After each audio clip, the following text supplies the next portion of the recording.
tal amigos? Bienvenidos a un nuevo episodio de un podcast imperfecto perfecto. El día de hoy estaremos entrevistando a un ángel. Y digo un ángel porque muchas veces la vida nos pone en el camino a personas que llegan a llenarnos de luz en momentos de mucha oscuridad. Se encuentra con nosotros la doctora Verónica María Barquero Figueroa. Ella es cirujano maxilofacial y actualmente docente de cirugía oral en la Universidad Javeriana. Doctora, bienvenida a un podcast imperfecto perfecto. Hola Nati, y me da mucho gusto cómo la vida nos vuelve a reunir después de 2 años más o menos. O Más, como creo desde que el más, como 2020. 5 años. 2020, sí, hoy vamos a contar una historia y esta entrevista es muy importante para mí, por una historia personal en donde una persona muy cercana tuvo o fue diagnosticada con candidiasis oral y pues bueno, fue la doctora Verónica quien nos guió en este momento donde sentimos mucho miedo, mucha preocupación y por eso decía que estábamos hablando y con un ángel porque siento que fue la luz que llegó en un camino donde veíamos todo negro, en donde todos los días había una visita que tenía una noticia peor que la anterior y no sabíamos qué hacer y fue la guía que permitió de que esto el día de hoy pues sea una historia de éxito. Así que doctora, pues muchas gracias por estar aquí y por acompañarnos en este proceso tan importante para nosotros. Muchas gracias. Y a mí me da mucho gusto volver a estar aquí 5 años después porque sí me ha pasado que tengo noticias de mis pacientes después de algo, sobre todo un diagnóstico pues que les vamos a contar ahorita cómo fue, pero nunca como que volver a ese momento de tanta gratificación que es la gratitud, y creo que eso es las cosas que más me llenan a mí de lo que yo hago, es ver ese agradecimiento de los pacientes y es ver esa evolución donde el tratamiento fue exitoso. Entonces después de 5 años me da mucho gusto este reencuentro porque reafirma que lo que estoy haciendo es mi vocación, es lo que amo hacer. Tienes un propósito inmenso y has llegado a cambiar la vida de muchas personas. Seguramente no solo a nivel profesional, pero también a nivel personal, y ya vamos a hablar de eso un poquito más adelante cuando conozcamos un poquito más de ti. Sí. Por ahora me gustaría pues contarle a la audiencia, para quienes nunca han escuchado el término de candidiasis oral o de la cándida, ¿qué es la cándida? Vamos a empezar como siempre ahí desde el inicio. ¿Qué es la cándida? Sí, la cándida es un microorganismo, una levadura que se encuentra en las mucosas. Puede ser en la mucosa oral, en la mucosa intestinal, en la mucosa vaginal. Es parte de la microbiota que nosotros tenemos en nuestro cuerpo, ¿sí? Sin embargo, hay situaciones que pueden exacerbar que esta cándida se salga de control. Y precisamente pues esto fue lo que pasó con la persona tan cercana a ti, ¿sí? Esa cándida se manifestó de una manera de infección. Ya la levadura se exacerba en forma de hifa o de pseudohifa y empieza a generar molestias en el paciente. En este caso era una cándida que se exacerbó en forma de pseudohifas e hifas en la mucosa de la lengua del paciente, y creo que dio muchas vueltas, ¿no? Antes de que nos viéramos, creo que pasaste por varias especialidades o profesionales de la salud que simplemente le decían cándida, ¿cierto? Sí, exacto. Fue candidiasis y pues casualmente me buscan por la plataforma de Doctoralia. Yo les hago la consulta y miro a la paciente y trae una historia clínica donde ya le habían diagnosticado candidiasis, y la candidiasis claro que se puede manejar con antibióticos como lo que es el micostatín, se puede manejar con técnicas de higiene, se puede manejar también con antifúngicos sistémicos como el metronidazol. La paciente había pasado ya por varios de esos protocolos, pero sí tenía una candidiasis. ¿Pero por qué? ¿Por qué se exacerba una candidiasis? No era una paciente que tuviera mala higiene oral, no era una paciente que tuviera antecedentes de inmunosupresión, no era una paciente que era diabética, que son las formas de inmunosupresión que puede exacerbar la cándida. Sorpresivamente yo la miro y clínicamente limpiamos la lesión porque es una lesión algodonosa, como queso cottage, como cremosa, ¿sí? Que llamamos leucoplásica blanca. y miro una lesión enmascarada en la lengua debajo de esa cándida que me llama mucho la atención y no me da confianza. Entonces en esos casos uno no asusta al paciente porque es lo peor que uno puede hacer. Uno lo que tiene que hacer es, siempre que vea algo extraño, decirle al paciente, lo más conveniente en este momento es realizarte una biopsia y es tomar muestra de ese tejido. Y como yo trabajo en la Universidad Javeriana y le dicto a los residentes de cirugía oral y patología oral, tengo una relación muy cercana con uno de los profesores, que es el doctor Jairo Bustillos. Le comento, tengo esta paciente y me dice, inmediatamente hágale la biopsia. Entonces la biopsia consistió en retirar la candidiasis y esa lesión que se veía sangrante por debajo y vascular, retirar una muestra de mucosa de la lengua y submucosa hasta el plano muscular y mandarle el estudio histopatológico, que fue lo que le dije pues a Nati en ese momento y a la paciente, y esperemos. Sí hicimos unos marcadores inmunistoquímicos porque sí tenía yo una sospecha de que podía ser algo maligno sin decirle a la paciente, y cuando llega el resultado nos estábamos enfrentando a un carcinoma escamocelular de lengua. Es un cáncer maligno que puede metastizar rápidamente a través de los ganglios y puede llegar pues a comprometer una metástasis de otros órganos que puede inclusive pues llevar a la muerte del paciente. Entonces pues considero que tener la capacidad de no enmascarar una cándida como un hongo y ver más allá, porque la paciente creo que lleva más de 6 meses con esto, es importante para evitar pasar por alto algo como un tumor, como un cáncer, como una metaplasia que fue en ese momento, y tomar acción. Y así fue como se dieron las cosas. Pues afortunadamente tengo una muy buena relación con mis colegas. Ahí tenemos al doctor Andrei Moreno, que es uno de los doctores más increíbles cirujanos de cabeza y cuello que hay en Colombia y que tengo el honor de decir que es mi amigo, y manejamos esta situación inmediatamente remitiéndola y pues Nati, la paciente, me contaron del proceso, me dieron las gracias, fue una cirugía importante a la que se tuvo que someter la paciente. Pues me puedes contar un poquito más el proceso en ese momento, y pues aquí estamos hoy con un caso de éxito, pues afortunadamente por esa vocación tan bonita que tenemos todos, tanto el patólogo, tanto el doctor Andrei Moreno, tanto mi persona y hoy día este testimonio tan lindo que nos puedes contar tú, porque estás haciendo algo muy bonito que le puede servir a los demás también. Sí, gracias, sí. Gracias porque tocaste muchas cosas, o sea, tocaste muchas cosas y quiero tratar de recorrer todas las preguntas que te quiero hacer en base a eso. Sí. Pero antes de alejarme de ahí, que tú mencionaste algunas cosas que pueden ser como esos triggers, esas cosas que hacen que pueda haber un sobrecrecimiento de la cándida. ¿Puedes listarnos exactamente cuáles son esas cosas? El tema de fumar, de la alimentación, falta de ejercicio, estrés, ¿alguno de estos pueden ser como detonadores? Claro que sí. Hoy día hay detonantes importantes como el estrés. Cuando a un paciente se le bajan las defensas, esta cándida se puede exacerbar y colonizar, cambiar de levadura a IFA o pseudo-IFA, es uno de los factores que se ve en la lengua, son esos factores donde la lengua se pone blanquecina y se exacerba el hongo, pero lo peor es cuando se infecta, porque ahí digamos es cuando el paciente tiene síntomas de dolor o síntomas de lengua algodonosa, síntomas de que se limpia y sangra. Otro de los factores que puede exacerbar la cándida es la inmunosupresión.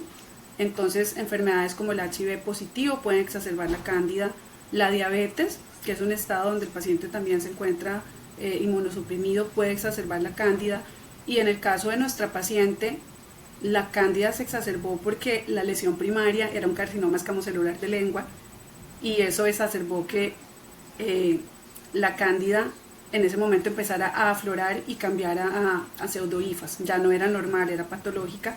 El embarazo es un estado donde los cambios hormonales pueden generar cándida también, y el fumar también puede generar ese cambio. La falta de higiene, hay pacientes que nunca se cambian la prótesis, nunca se la quitan, nunca la limpian, nunca la colocan, ¿sí?, en esas soluciones que nosotros formulamos para que quite el sedimento, y eso genera que prolifere también el hongo de la cándida. Entonces todas esas situaciones pueden generar.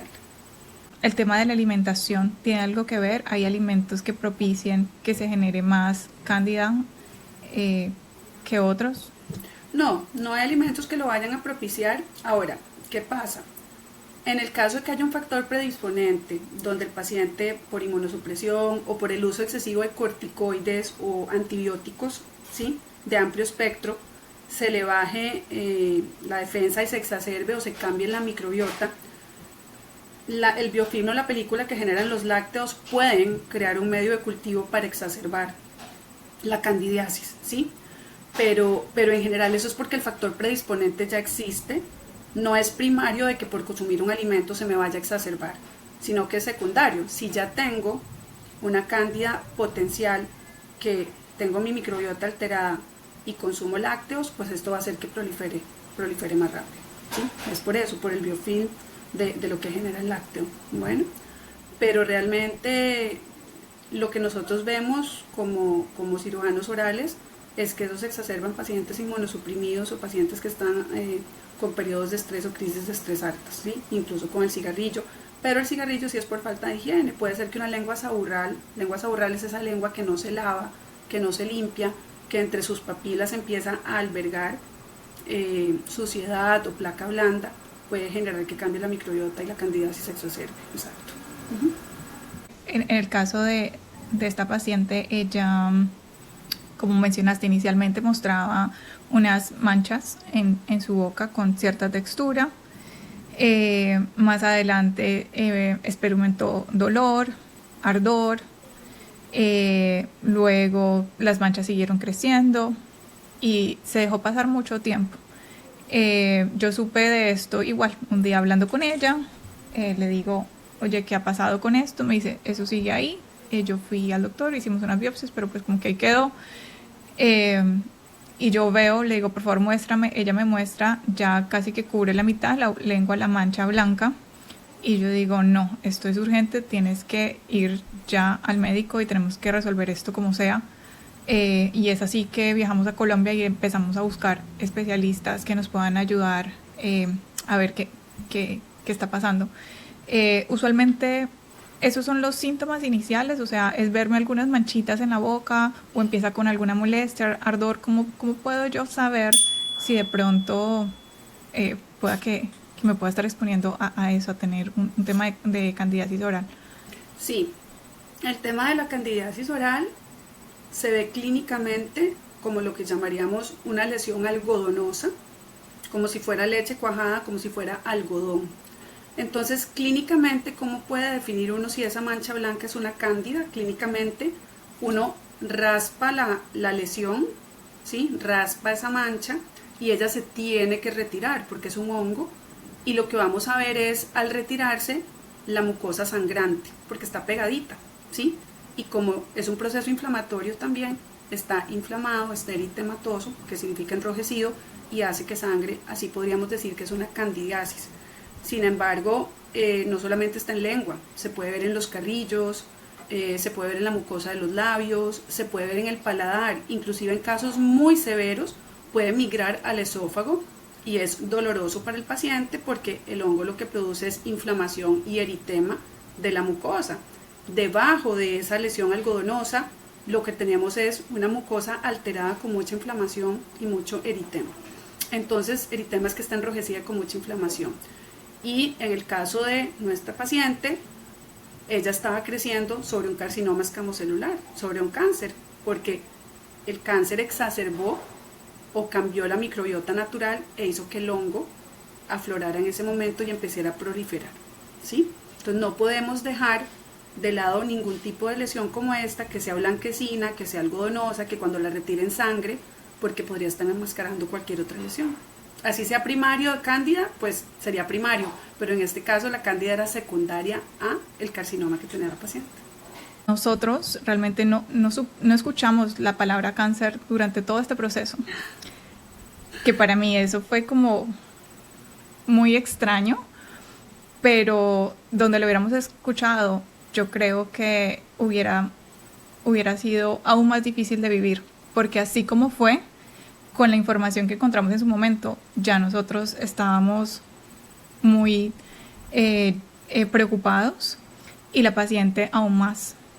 Entonces el tema emocional es súper importante porque la angustia, la preocupación hace de este procedimiento o algo más fácil o algo más difícil. Entonces para mí el tema de la empatía con las familias, entregando el mensaje, es súper importante, y por eso te doy las gracias, porque siento que tuviste mucha empatía por escuchar el caso, darnos información que pudiera de pronto calmarnos en ese momento y luego dirigirnos a las personas indicadas para que siguiéramos los procesos que teníamos que seguir. ¿Cuál crees tú que es la importancia de la empatía en los doctores a la hora de entregar ese mensaje a sus pacientes en situaciones tan complejas como estas? Pues yo creo que es parte de mi esencia, lo siento así, es que lo siento, yo lo siento, o sea, en mi sentir siento mucho que esta persona esté pasando por esto y lo siento tanto, o sea, me da tanto dolor que quiero ayudarla porque como profesional sé los pasos que pueden seguir y a lo que se puede estar enfrentando tanto el paciente como la familia. Y algo que me da mucho dolor y es muy desafortunado es que las lesiones de tipo oral, ¿sí?, son muy dolorosas para el paciente en el proceso, son muy incapacitantes porque es que por ahí comemos, por ahí nos reímos, por ahí hablamos, por ahí tragamos, es algo muy consciente como respirar. Entonces, si una persona tiene una lesión oral, el dolor y la incapacidad que eso le puede generar, desafortunadamente es un paso a paso, se puede convertir en un viacrucis, ¿sí?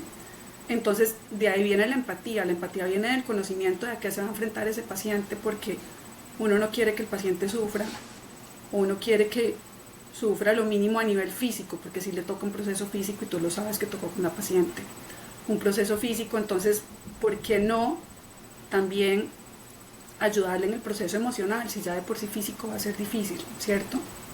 Entonces, de ahí parte mi empatía, porque sé el dolor que va a sentir físicamente el paciente y sé lo que viene.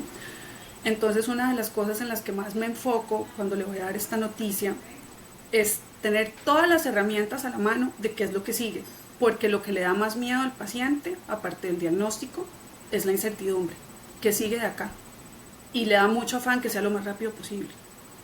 Y desafortunadamente a veces en los sistemas de salud, no hablo en Colombia porque me parece maravilloso y soy parte del mismo, no abarca toda la población para dar abasto y mover temas tan sensibles, tratamientos tan sensibles como son por cáncer oral, tan rápido, ¿sí? Y por el desconocimiento, desafortunadamente. Entonces, ser muy empático con el paciente no solo implica, ay, lo siento mucho, pobrecito, le da la noticia, no, no se trata de eso. Ser empático con el paciente es buscar la manera de que el proceso sea rápido y que no tenga dolor y que no evolucione y que esté en las mejores manos hasta que el paciente entienda cuál va a ser el proceso final. Eso es ser empático con el paciente, y la empatía viene de la mano de la experiencia, viene de la mano del estudio, viene de la mano del conocimiento, y eso es lo que yo busco con los pacientes, porque eso les va a dar mucha tranquilidad en el proceso, saber de dónde vienen, cuál es el diagnóstico, para dónde van, y pues por eso estudiamos, para estadificar el paciente y saber qué expectativas darle. Recuerdo que esto era in situ, ¿sí? Era in situ, apenas estaba empezando, no había metástasis, no había más de 4 centímetros de diámetro, no había ganglios positivos, fue una bendición para los casi 6 meses que llevaba la paciente en este proceso.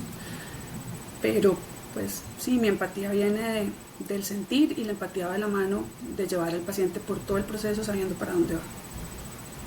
Sí, y lo que tú mencionabas es un proceso duro en la parte física, porque bueno, tú no sabes el que tanto usas un órgano hasta que no puedes usarlo. Pero la lengua, lo que tú decías, comemos y o sea, lo usamos todo el tiempo. Entonces, físicamente eso digamos que fue un reto, porque obviamente necesitabas hidratarte, necesitas comer bien también para recuperar fuerzas y energías, y pues es muy difícil cuando tienes una operación. Para dar un poquito más de contexto, parte de la operación era remover, cortar, no era ya simplemente retirar como tú mencionabas, sino era cortar parte de la lengua,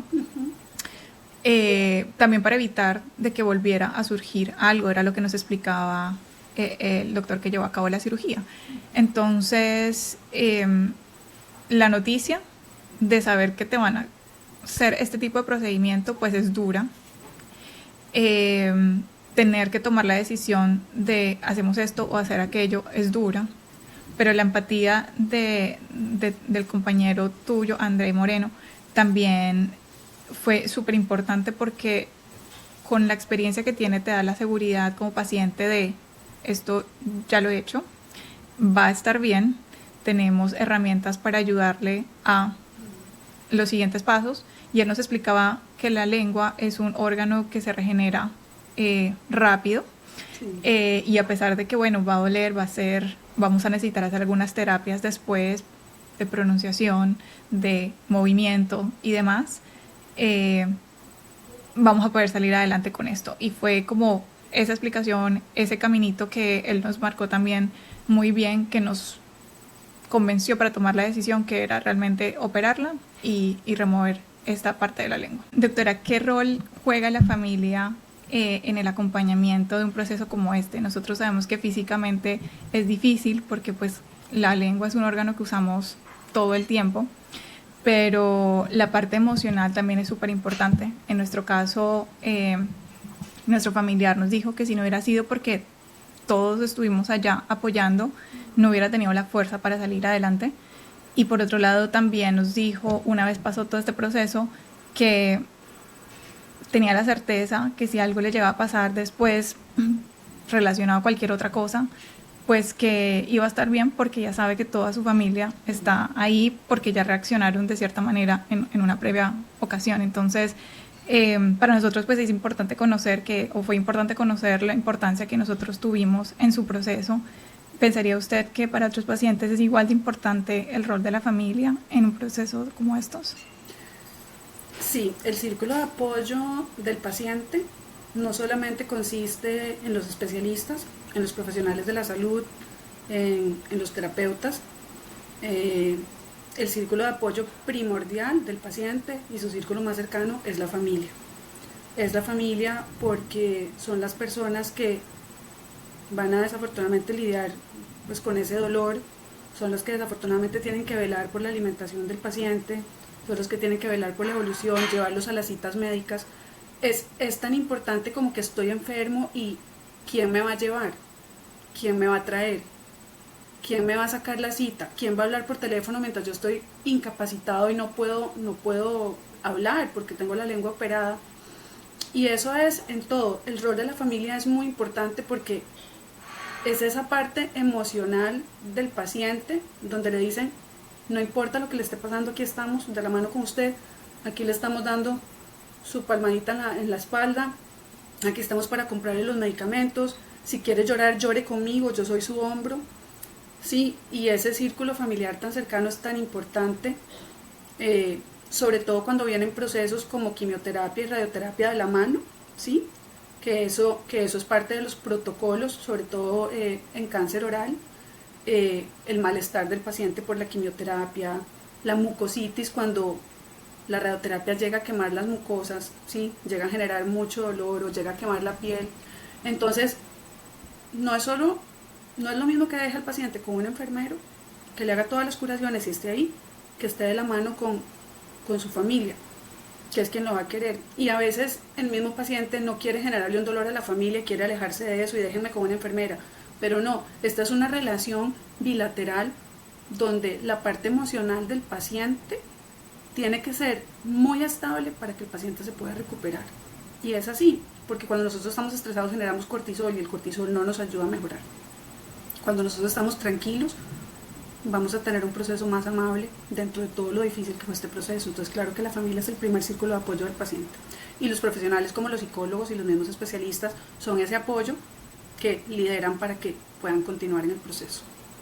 Eso te iba a preguntar, porque nosotros, por ejemplo, estuvimos ahí como familia y el proceso avanzó bastante bien una vez ustedes nos guiaron y se hizo la cirugía y todo terminó bien.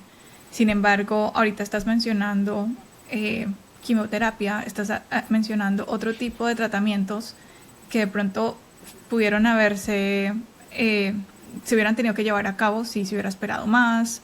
Digamos que esa otra parte de la historia no tuvimos que vivirla, gracias a Dios. Gracias a Dios. Pero nos cuentas tú que vienen en algunos otros casos pueden haber procesos mucho más complejos. Entonces, el apoyo de profesionales como psicólogos, ahí también lo recomiendas para poder llevar a cabo o hacer parte de este proceso. Definitivamente tiene que ser parte del proceso. Afortunadamente con nuestra paciente era un carcinoma in situ, no hubo más que hacer, ¿sí? Pero ¿qué pasa? El cáncer oral se estadifica, ¿sí? Los estadios hay 1, hay 2, hay 3, hay 4, pues hay estadio 0, que fue el tema de la paciente, pero digamos que hay estadios donde ya son mayores de 4 centímetros la lesión, o ya hay ganglios positivos, o ya hay metástasis, pues hay que someter al paciente. En el caso de que ya haya ganglios positivos, hay que someter al paciente a una radioterapia o a una quimioterapia según sea el protocolo, y van a venir momentos muy difíciles. Van a venir momentos donde el paciente va a estar muy débil, asociado a la quimio, momentos en los que el paciente se va a deshidratar muchísimo porque casi no puede comer. Entonces esto viene de la mano con especialistas que tienen que manejar nutrición parenteral, ¿sí? Okay. ¿Sí? O tienen que manejar otro tipo de nutrición por sonda nasogástrica donde el paciente se pueda nutrir. Entonces vienen momentos muy difíciles, por eso es que te decía que soy tan empática con el tema del cáncer oral, porque es muy difícil para el paciente, es muy doloroso y a nivel funcional es muy incapacitante. Afortunadamente con nuestra paciente fue a tiempo y no pasamos por ahí, pero eso tiene que ir de la mano de un equipo de especialistas impresionante para el tema de la alimentación del paciente y el tema de los protocolos de radioterapia o quimioterapia según sea el caso. Y los psicólogos, porque es un momento muy duro para el paciente y la familia. ¿Qué tan común es este tema de la candidiasis oral o del cáncer oral en nuestra región? Por ejemplo, hablando ya un poquito más a Latinoamérica o a Colombia, que es donde tú ejerces en este momento. Puedo decir que es un tema común y desafortunadamente no podemos decir que se da específicamente en fumadores. Hay personas que han fumado toda la vida y nunca presentan cáncer oral. También está asociado al alcohol. Está asociado al alcohol porque es un irritante y las irritaciones constantes de la mucosa oral llevan a cambios metaplásicos de las células que tarde o temprano exacerban una displasia que se convierte pues en un tumor canceroso. Pero sí es algo común y desafortunadamente es que hay pacientes que no han consumido alcohol o que no han consumido tabaco nunca en su vida, pues tienen oncogenes, o sea, ya es parte de su genética y pueden exacerbar este tipo de lesiones cancerosas. No sé epidemiológicamente el porcentaje exacto, ¿sí? Pero sí sé que es muy común y sucede, y dentro de mi carrera profesional lo he visto muchas veces en los últimos 18 años, he diagnosticado bastantes casos y he remitido bastantes casos. Una vez yo conozco la situación, empiezo a buscar quién puede ser el mejor doctor, obviamente del país, para que atienda a esta persona, porque quiero que esté en las mejores manos. Ahí llego a una aplicación que no conocía, que tú mencionaste al inicio, Doctoralia, y fue así como llegamos a ti y por donde pude evaluar diferentes perfiles de diferentes profesionales. ¿Qué tanto te ha funcionado a ti esta herramienta para, digamos, que ofrecer tus servicios como cirujano maxilofacial y también mantener ese contacto con los pacientes que pues obviamente dejan ahí su testimonio de cómo les ha ido en las diferentes consultas? Bueno, yo personalmente he tenido muy buena experiencia con la herramienta, con la plataforma de Doctoralia, pero también tengo que decir que el éxito de la herramienta está en cómo mantienes tu perfil, ¿sí? En qué tan completo esté tu perfil, qué tan sincero sea el perfil y las opiniones. Yo, a diferencia de otros profesionales, no soy de las que llego con mi asistente con el iPad y deje su opinión. Es absolutamente espontánea. A mí me gratifica mucho cuando de pronto dicen: tienes una nueva opinión en Doctoralia, y fue el paciente que se fue hace 3 días o el paciente que se fue después del procedimiento. Yo pienso que todas las herramientas, todas las aplicaciones son buenas, pero el uso que le dé el profesional ahí y las opiniones que tenga el profesional y la rapidez con la que atienda la consulta del paciente dentro de la misma plataforma es el éxito. O sea, que sea un servicio que, así sea una aplicación, sea personalizado, sea muy trate al paciente como un individuo. Me parece que el éxito está ahí. La plataforma es muy buena, tiene absolutamente todas las herramientas, los botones, los clics, lo que tú quieras, pero tiene que ver mucho cómo el profesional esté gestionando la aplicación.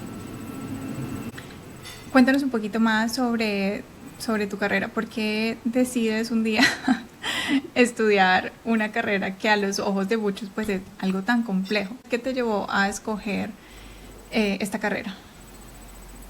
Bueno, hoy día miro para atrás y digo, wow, es, es una historia, es una historia. En el 2004 llego a ser mamá soltera, ya soy odontóloga general, mis papás viven en las Filipinas y como mamá soltera asumo la responsabilidad completa de criar a mi hijo, y estando en las Filipinas viviendo con mis papás, ya soy odontóloga, estoy un poquito deprimida, me siento un poco frustrada y quiero buscar algo más que hacer, y por medio de un amigo cirujano plástico de una amiga de mi mamá entro a trabajar a Donoren en el hospital de Mindanao, Davao Medical Center, y ahí me dedico a ser odontóloga gratuitamente. Empiezo a ver una cantidad de pacientes muy pobres, muy pobres, que inclusive llegaban descalzos. Es una población muy vulnerable, muy pobre, me enternece muchísimo. Empiezo a ver muchas malformaciones faciales, empiezo a ver muchas patologías orales, y digo, quiero hacer algo más, no quiero quedarme como odontóloga general, por mi hijo y por mí quiero hacer algo más, veo que hay mucho que hacer, y en ese momento decido que algo más es cirujana maxilofacial, porque me le metía todo, hacía quistes, hacía cordales, hacía lesiones en lengua, hacía lesiones en labios, suturaba labios, y dije, quiero hacer algo más, y me di cuenta que ese algo más en el pregrado que había hecho era cirugía maxilofacial, y empiezo a averiguar si estudiaba en Singapur, si estudiaba en Japón, si estudiaba en Filipinas, pero no me da como mucha ilusión quedarme en Asia a los 26 años, y hay una comunidad colombiana grande, me recomiendan a la Javeriana, mis compañeros de pregrado ya han ido a la Javeriana, y de esa manera pues concurso y entro a la Universidad Javeriana en el 2006, dejo al bebé con mis papás del otro lado del mundo, de las cosas más dolorosas que he hecho,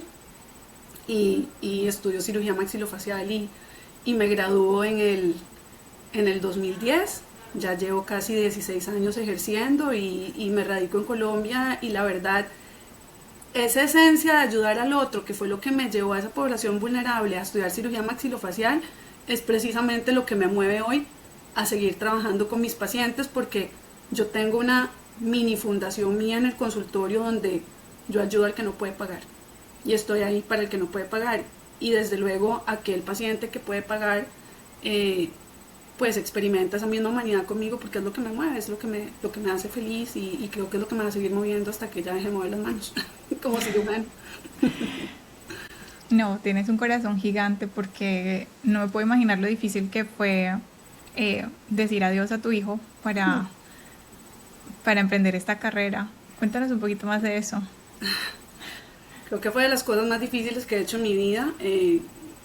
Mi mejor amiga estaba conmigo cuando lo dejé en el aeropuerto, porque mis papás me vinieron a dejar a Costa Rica soy costarricense, me vinieron a dejar a Costa Rica para despedirme de él, y cuando se fue pues creo que vi negro, creo que me desmayé, pero yo sabía que era para darle un mejor futuro. No fue fácil llegar a Colombia sola, mientras él estaba en Filipinas y yo en Colombia, y no fue fácil llevar una carrera que fuera 24/7, empezar a las 6 de la mañana, terminar a las 9 de la noche, y por 4 años, y siendo extranjera no fue fácil, ni económicamente ni a nivel personal, porque fue mucha soledad y fue un sacrificio muy grande para mis papás, pero como dicen, lo logré. Hoy día mi hijo estudia Bellas Artes en Estados Unidos, es un gran artista del cuerpo humano y de la anatomía humana, porque cuando llegó a vivir conmigo y tenía 4 añitos, mientras yo todavía hacía el posgrado, se absorbió como una esponja toda esa anatomía, todos esos libros que yo estudiaba, y es un gran artista, pinta la anatomía humana impresionante. Está estudiando Bellas Artes en Chicago, hoy lo representa una galería, ya vende y tiene solo 21 años, me siento muy orgullosa de él, y creo que mi vida fue una antes de Adrián y otra después de Adrián, porque ha sido el motor que me mueve, y hoy con mi hijita de 13 años, con Martina también, me mueve mucho enseñarle a mi hija lo que es ser una mujer empoderada, lo que es perseguir tus sueños, lo que es darte tu valor, lo que es ayudar a los demás. Me mueve muchísimo, mis hijos me mueven muchísimo y me mueve muchísimo mi vida y lo que soy. Amo mucho mi vida y todo lo que hago. Soy muy feliz, la verdad que todos los días le doy gracias a Dios por darme la oportunidad de no solamente vivir para mis hijos, sino poder servir a otros también. ¿De dónde crees que viene esa vocación de querer servir? La vocación de querer servir, creo que la heredé de mi papá. Siempre fue una persona que siempre estuvo sirviendo en función de los demás.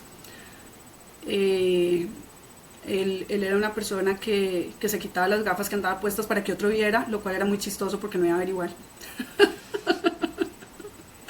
Él hacía esa clase de situaciones y yo siempre lo vi y con mucha humildad, entonces yo creo que viene de ahí, pero también viene de cuando yo era muy chiquita y me acuerdo exactamente. Yo vivía en Honduras y nos llevaron a una excursión del colegio a las aldeas SOS, que es de niños abandonados y niños desnutridos. Yo tenía 6 años y no se me olvida que era un niñito muy chiquitito, con la barriga muy inflada, calvito, con los ojos saltones, y me explicaron que ese niñito tenía desnutrición crónica, que la mamá lo había abandonado y que no comía, y yo me puse a llorar, y lloré mucho, mucho, mucho, mucho, y me acuerdo que ese día yo decidí que yo iba a ayudar a los demás. Y de ahí nace pues mi vocación. Nunca pensé que lo iba a ayudar de esa manera, siendo profesional de la salud, pero de ahí nace esa vocación de querer ayudar a los demás, de haber tenido pacientes de regiones muy lejanas que me querían recompensar con una gallina. Doctora, ¿le Qué puedo lindo. traer una gallina arregladita? Yo le decía, tranquila, déjese usted la gallina arregladita, ¿sí? O de alguna vez estar tan frustrada en un lugar que yo trabajaba que me quise ir ese mismo día y me cogió un paciente en la calle con un balde rojo, con un lazo verde, con uvas, con peras, con manzanas y mangos y me dijo, mire doctora, ese día la estaba buscando para darle este regalo. Entonces esas cosas me llenan muchísimo, no puedo negar que de verdad lo hago de corazón, que lo hago por vocación y por mis hijos también. Tú dices que eres de Costa Rica, pero has mencionado Colombia, has mencionado Filipinas. eh, ¿Cómo se dio esta migración? Porque mi papá toda la vida fue ingeniero agrónomo y trabajaba con una compañía transnacional, bananera. Trabajó con Chiquita Banana, trabajó con Dole, trabajó con Del Monte Fresh. Y entonces mi papá viajó por muchas zonas, estuvo en varios colegios y el último lugar donde él estuvo antes de pensionarse fue las Filipinas. Y yo como mamá soltera, ellos me apoyaron y me fui con mi barriga, con mi barriga de Para- 3 meses a Filipinas y allá tuve mi embarazo y el bebé nació en Estados Unidos gracias a mi papá y por eso hoy día estudia en Estados Unidos también. ¿Has vuelto a Filipinas? No he vuelto y uno de mis anhelos más grandes es volver para mis 50 años. Creo que Ok. es un lugar que me catapultó a lo que soy hoy. Fue el lugar donde Adrián se crió los primeros 5 años de su vida. Fue un lugar donde pasé momentos muy oscuros, en el momento que fui mamá soltera porque tenía el corazón roto, roto pero vivo. Y ahí fue donde gestioné cómo iba a ser mi futuro. Y a partir del momento que decidí dejar a mi hijo en manos de mis papás, gestioné un futuro que precisamente lo visualizaba así como estoy ahora, como estoy feliz y sacrificando haber dejado el crecimiento de los primeros 4 años de vida de mi hijo por estudiar. Claro, son sacrificios que a todos nos tocan en cierto momento, ¿no? Pero que estoy segura que tu hijo te ve con unos ojos de admiración gigante y también todas las cosas que él ha logrado han sido gracias también a ese esfuerzo que tú hiciste. Así que nada, es de aplaudir. Y hablando de éxitos, pues yo me imagino que a lo largo de tu carrera has tenido muchos reconocimientos. Eh, Te he visto en congresos, sé que viajas mucho, atendiendo diferentes eventos, diferentes proyectos también. Además tienes tu propio consultorio, pero pues solamente uno sabe cuáles son como esos logros que realmente le llegan al corazón. ¿Cuál dirías tú que es el logro que más te llega al corazón de todo lo que Verónica ha logrado en la vida? Yo creo que el mayor logro que me llena el corazón es mi independencia. Yo llegué a Colombia como una estudiante de tiempo completo, económicamente respaldada por mis papás, y, y tuve que pasar por muchos momentos difíciles de trabajar para otras personas, mal remunerada, con mucho trabajo, con mucho cansancio, eh, en un gremio que inicialmente cuando empecé hace 15 años era más de hombres, entonces también con mucho maltrato, con mucho acoso laboral. Entonces como que mi mayor orgullo en este momento, mi mayor logro fue comprar mi consultorio, montar ese consultorio muy lindo como lo monté, hacerme un equipo de trabajo con mi rehabilitador oral, con mi ortodoncista, con mi auxiliar, y después de trabajar en un hospital 12 años en trauma, en patología, en cirugía ortognática, ver cómo rindió frutos y ahora incluso hago estética facial, ahora que está en boom todo el tema del rejuvenecimiento facial no invasivo, con ácido hialurónico, con tecnología, con toxina botulínica, con bioestimuladores. Me siento muy orgullosa de haber logrado tener mi espacio personal donde después de tanto sacrificio soy yo, puedo atender al paciente independientemente de cómo sea su estrato, cómo sea la consulta que tenga dentro de mi ser, como soy yo en mi esencia, dándole lo mejor de mí, ya sea para hacerla feliz porque la dejé divina estéticamente, o ya sea para hacerlo feliz porque logré sanar un dolor o pude diagnosticar una patología, darle manejo a tiempo, ¿sí? Y eso es uno de los logros más grandes porque es que lo hice en un país que no es el mío. Y lo hice después de dejar a mi hijo al otro lado del mundo y lo dejé de ver crecer. Y lo hice aún así en unos años donde tuve mucha oscuridad porque no la pasé bien a nivel personal dentro de una relación que tuve por muchos años. Y entonces creo que es un sacrificio que al final pues me recompensa todo eso que yo quería hacer, y es ser yo en mi espacio, como soy yo. A través de tu vida, ¿cuál ha sido esa red de apoyo que te ha permitido pues cumplir tus sueños, que ha estado ahí en esos momentos tan difíciles que has mencionado?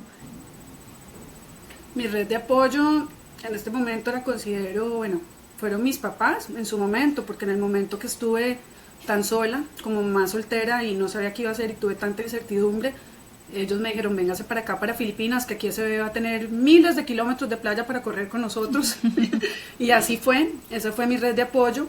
Luego cuando se me rompe el corazón al dejar a Adrián en Filipinas e irme a vivir a Colombia y empezar a estudiar sola y extrañándolo tanto, mi hermana acaba de terminar Ciencias Políticas en Nueva Zelanda, se vino a acompañarme a Colombia para hacer la especialización, y entonces fue mi red de apoyo en ese momento que tanto la necesitaba y estuve tan sola, ¿sí?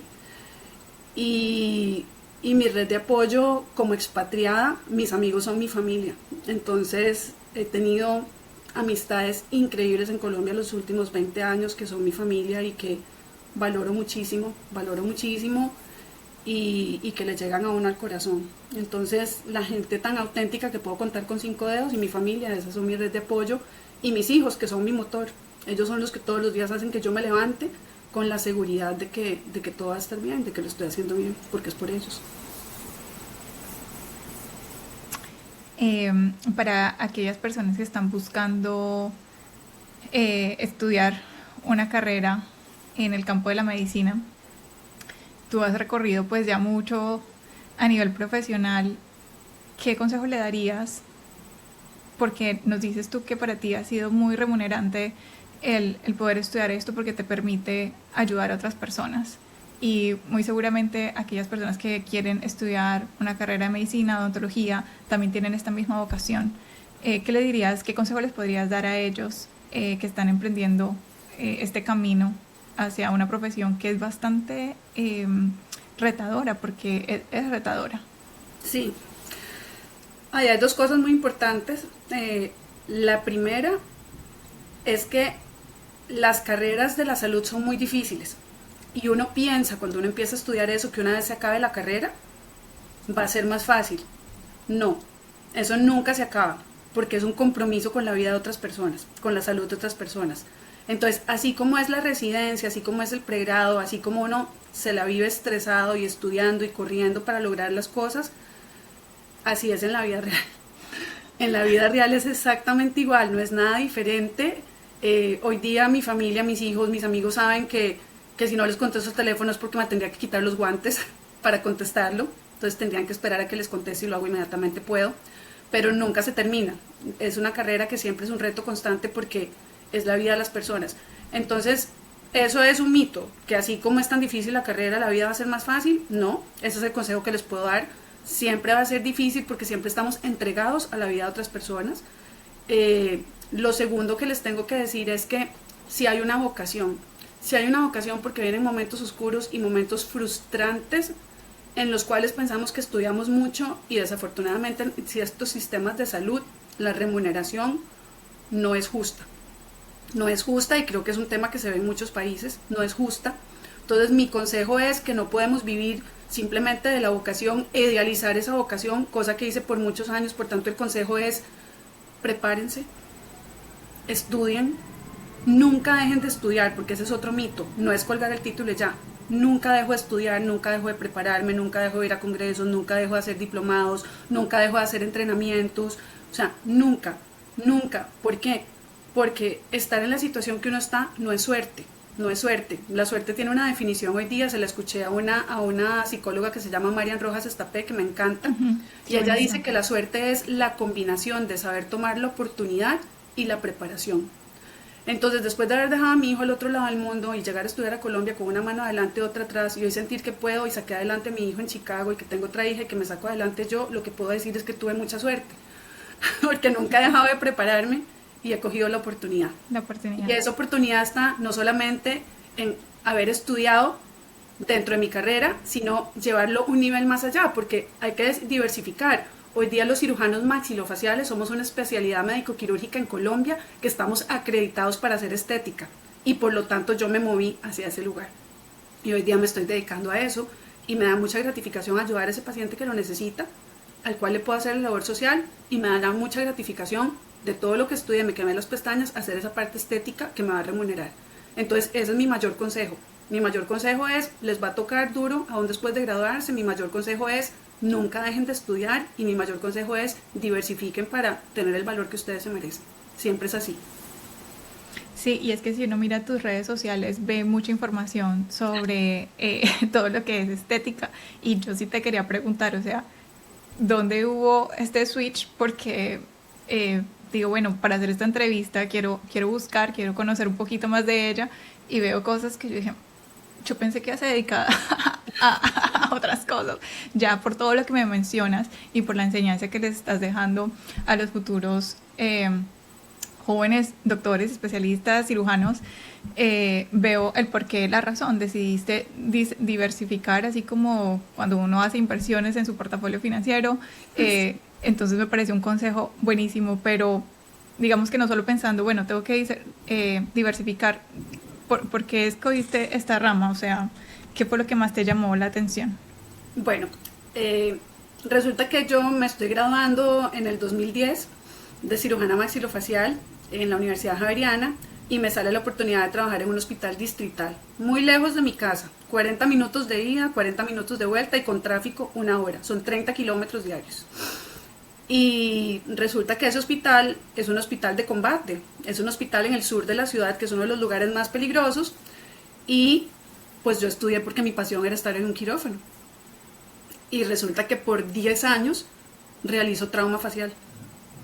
Trauma facial por heridas por arma de fuego, trauma facial por anomalías, trauma facial por accidentes de tránsito, trauma facial por violencia doméstica, trauma facial por violencia callejera y entonces me toca arreglar órbitas y me toca arreglar mandíbulas y me toca arreglar maxilares y me toca arreglar dientes y me la pasé armando caras 10 años en un quirófano. Con la pandemia revalúo mi calidad de vida, revalúo mi vida, revalúo mi bolsillo porque como decía la remuneración no daba para el sacrificio.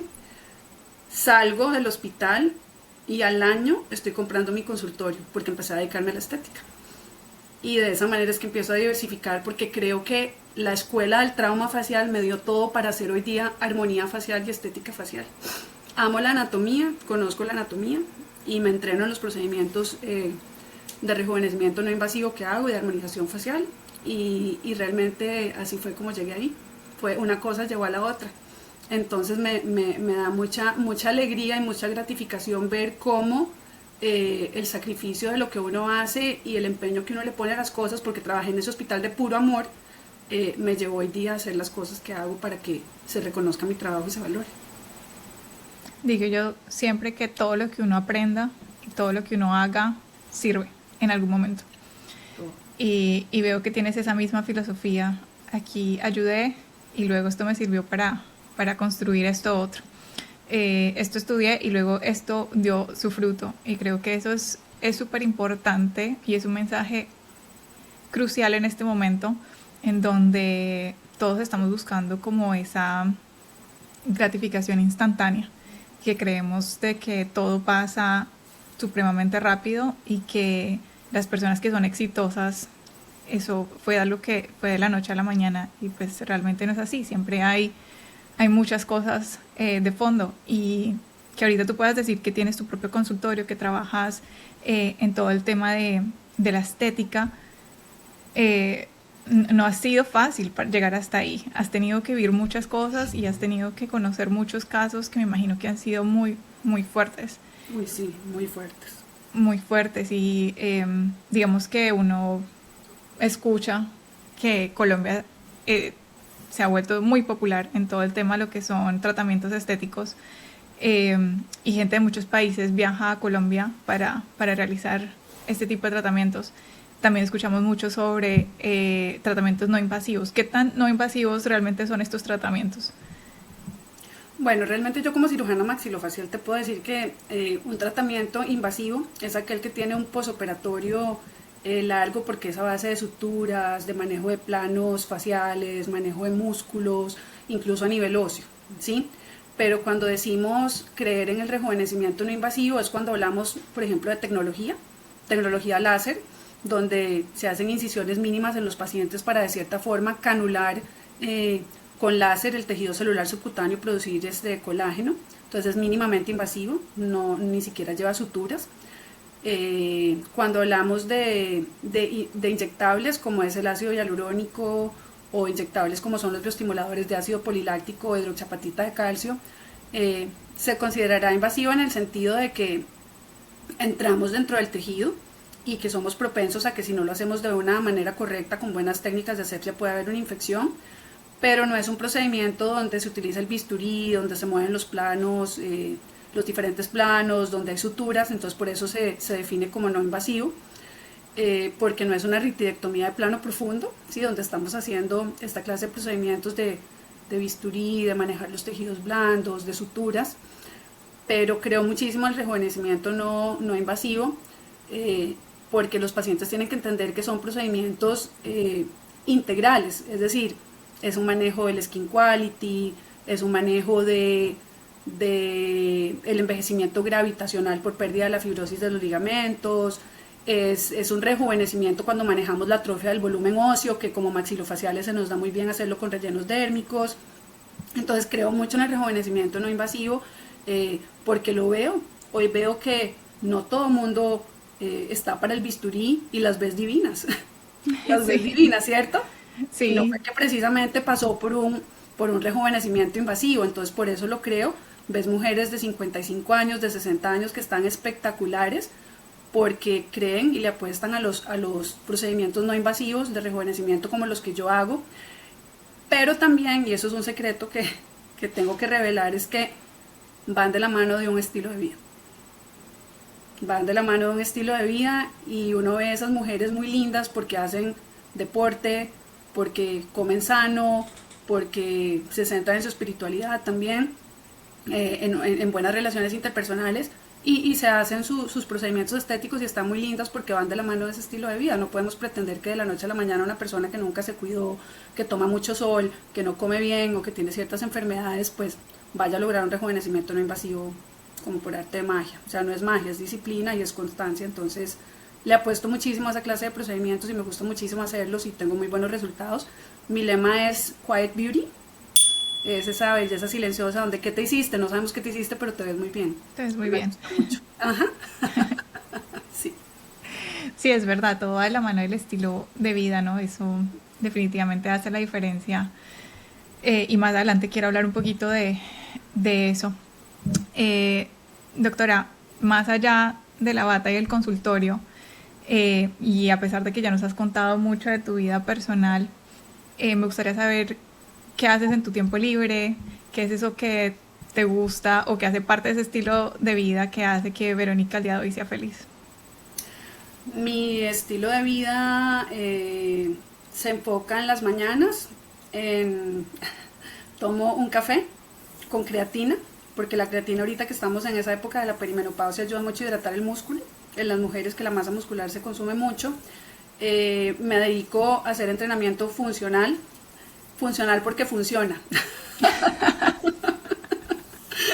Porque puedes dar fe de que funciona. No, sí, mi gastroenterólogo dice, ¿por qué le dice entrenamiento funcional? ¿En qué consiste el entrenamiento funcional? Entonces mi entrenamiento funcional es porque funciona. Yo hago pilates, hago core, porque por mi profesión padezco mucho dolor de espalda, dolor de cuello, dolor de hombros, dolor de brazos, entonces fortalezco mucho con pilates mi tren superior, fortalezco mucho con pesas mi tren inferior. Me gusta pararme de cabeza. Siento que pararme de cabeza me da mucho fortalecimiento y oxigena mi cuello, mis músculos, mi cara. Para mí la mayor producción de colágeno y elastina la da el ejercicio funcional, porque de cierta forma estamos irrigando y llevando más oxígeno a esas partes distales de la cara, que es importante. Me alimento muy bien, no como alimentos procesados, no como gluten, entonces no fumo. Sí me tomo mi vino, me tomo mi espumoso, me tomo mi cerveza y me encanta en las ocasiones que se puede, pero no como alimentos procesados, mi clave es esa. Más allá de lo que dices de la bata y el consultorio, amo a mis amigas, amo a mis amigos, amo mis relaciones personales, le dedico tiempo a esas personas que quiero mucho y saco el tiempo para eso, y amo estar en familia, por eso viajo a Costa Rica cada vez que puedo. Por eso estoy con mi hijo cada vez que puedo, estoy con mi hermana una vez al año que vive en Beijing, entonces nos reunimos una vez al año, que hace que sea feliz. Me concentro en mí, no me concentro en los demás, no envidio nada. Creo que soy una persona que mis papás me enseñaron a superar la frustración desde chiquita, entonces no anhelo lo que tienen los demás, soy feliz con lo que yo tengo. Entonces eso creo que soy yo, y entregarme a otros y darle a otros me llena muchísimo. Yo soy de las que si compro un regalo, lo compro pensando que la persona se va a poner muy feliz porque lo estoy comprando como si fuera para mí. Entonces soy esa clase de persona, me gusta dar como si fuera para mí, y eso es en todo, en mi trabajo, con mis pacientes, con mis amigos, con mis relaciones personales. Entonces eso hace que yo sea feliz. No soy una persona envidiosa, no soy una persona celosa, no soy malintencionada, y por eso me ha ido mal en la vida algunas veces, porque me he confiado mucho. Pero bueno, he aprendido, uno también aprende. La experiencia es aquello de lo que uno aprende cuando las cosas no salen como uno quiere. Entonces esa experiencia me ha ayudado mucho también a superar muchos impases de la vida en muchos momentos difíciles. ¿Tienes algún mantra de vida o alguna frase que...? Así, claro. Tengo varias, pero mi mantra de vida es que uno puede lograr todo lo que quiere en la vida, pero no al mismo tiempo. Ese es mi mantra. Muy bueno. Así lo he hecho. Me gusta. Bueno, yo creo que ya vamos cerrando. Yo sí quiero enfatizar en lo que dijiste al final, y es que eres una persona muy bondadosa, y lo sé porque teníamos planeado hacer este episodio hace mucho tiempo. No hemos podido cuadrar agenda, pero finalmente lo hicimos, y no estamos, la hora que están viendo las personas en este momento no es el tiempo que le dedicaste a esta entrevista. Llevamos más de 3 horas aquí compartiendo. Tú estás en vacaciones con tu familia, con tu hijo, tu mamá, con tu hija, tu mamá, y podrías estar en eso, disfrutando con ellos, pero tú decidiste darle un espacio a esta desconocida de cierta manera, aunque ya nos conocemos un poco mejor, y compartir con todas las personas que nos están viendo no solo información sobre la candidiasis oral y este procedimiento por el que nos acompañaste, sino además abrirnos tu corazón y compartirnos un poco de lo que ha sido tu trayectoria, tus éxitos, esas cosas que también han sido difíciles, pero que sé que a partir de este punto también vas a seguir floreciendo y creciendo como lo has venido haciendo todos estos días, porque está en ti dar, y asimismo la vida te va a dar todo lo bueno que te mereces. Entonces, muchísimas gracias por este espacio y por estar aquí con nosotros y compartir todo tu conocimiento, todos tus consejos y todas tus experiencias. Gracias, Nati. Para mí es un momento de mi vida muy sensible. Ha sido un año un poco difícil en lo personal. y en lo laboral. Entonces este podcast para mí es muy diciente de que Dios me lleva de la mano, y precisamente un día como hoy, en este momento, ser parte de un podcast que habla de cómo algo se puede ver tan perfecto y es imperfecto, es como el yin y el yang, ¿sí? Y hoy día me dice que todo va a estar bien, que dentro de todo lo perfecto se vale ser imperfecto, y se vale que esa imperfección le enseñe a uno la experiencia para llevar las cosas a un nivel donde uno puede encontrar esa tranquilidad y esa paz. Por eso te agradezco mucho, porque ese es un momento muy importante para mí. Gracias. No, a ti. Muchas gracias a ti y muchas gracias a todos los oyentes que hoy nos están acompañando, a los que nos están viendo. Nos vemos en un próximo episodio.